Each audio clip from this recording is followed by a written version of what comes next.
Yo, what's up, friends? Welcome back to my YouTube channel, and thank you for checking in today. And yes, do have a video I'm so excited for, because today we're gonna be doing part 4 of the video series of Photofox, how to better edit your pictures all from your smartphone. Last week we went over some basic things, the eraser tool to blending options to adding light effects. And today what we're gonna be doing is I'm gonna show you how to really make all of your photos have the portrait effect. Smartphones nowadays have that integrated software where they can add portrait effect and adjust the lighting, but you kind of have to have a very high-end smartphone camera for that, the 8 Plus, the iPhone 10.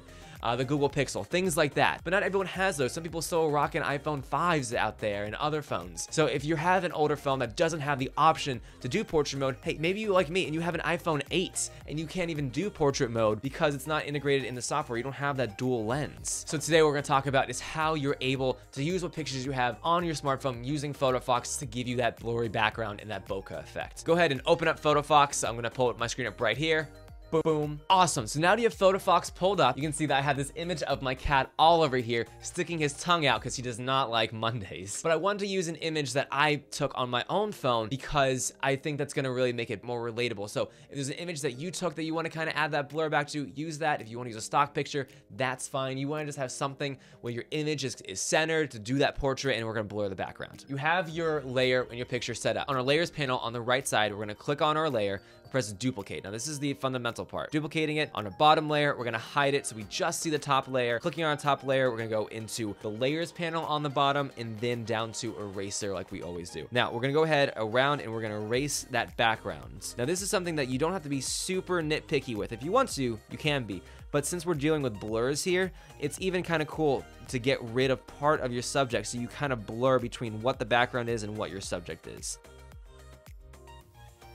Perfect. So now once you've kind of gone around and gotten rid of the background of your object, go ahead and confirm that. And you can see I kind of cut into Oliver a bit, like part of his fur is missing, but like I said, that's going to add a cool blending of what the background is and what your object is with that blur. So now we can go ahead to go to our bottom layer here. We can press on show. Now we're gonna go down to the bottom on our toolbar where the little wrench is and the screwdriver, press on blur. Nice. So we can see that a blur has already been added to our subject here and to just the background. Now by taking your finger, you can kind of slide closer to the edge of the screen to really make it blurry, make the focal point stand out, but it doesn't really look too natural, especially with such a shallow background. So you want to find that right balance of where you want the right amount of blur. And for something like this, where we really want our subject, in like this case, Oliver, to stand out, I think that looks pretty neat. Confirm that, and that's it. And like I was saying, if you look at his tail, you can kind of see where we kind of cut into him just a little bit. It adds that extra blur where it really blurs that background and our subject together. So there you go. That's literally how you're able to take any picture you've ever taken on your smartphone and basically make it into portrait mode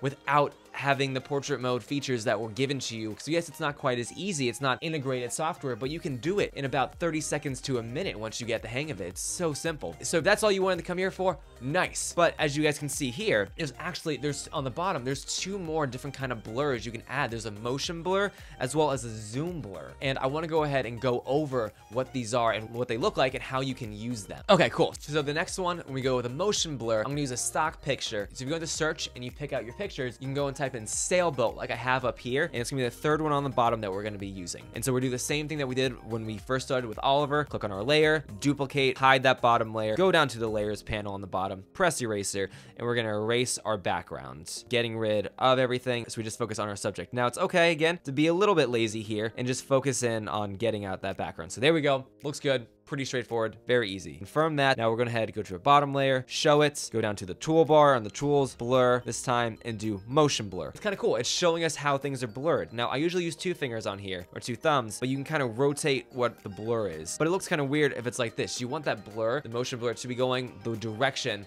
that your subject is going. So for here, it's pretty straightforward. You can make it just a little less than 180 degrees for that line. Going further away, we can add in a greater blur, less of a blur, and then finding that right balance for what you want to do. And I think that looks pretty neat, just like that. But we can kind of see that it looks good, but there's parts of it that aren't really blurred that I feel as though should be blurred. So if you can confirm that and you go to the top layer and you press on eraser again. Now, if you zoom into our sail here, we can see that the area between our sails isn't blurred at all. So we want to blur that. So we zoom in, and what we're going to do is we're going to take our finger and get rid of that. Now, since we've already blurred out our entire background, anything that we erase here will become blurred since we're getting rid of that. And so if you want to go kind of along your sail on the back here to really add a greater blur on that end. So there you go. It's a little too blurry on that middle sail, but that's not bad. That's the idea. So if you kind of cut into your subject a little bit, it adds a better, more believable blur, and we'll keep it like that. So that looks cool. And that's motion blur, pretty straightforward. So the last kind of blur is a zoom blur. This one is a lot of fun to play with because it's kind of like going through light speed. So if you're gonna follow along, type in alien on the stock pictures here. We're gonna scroll down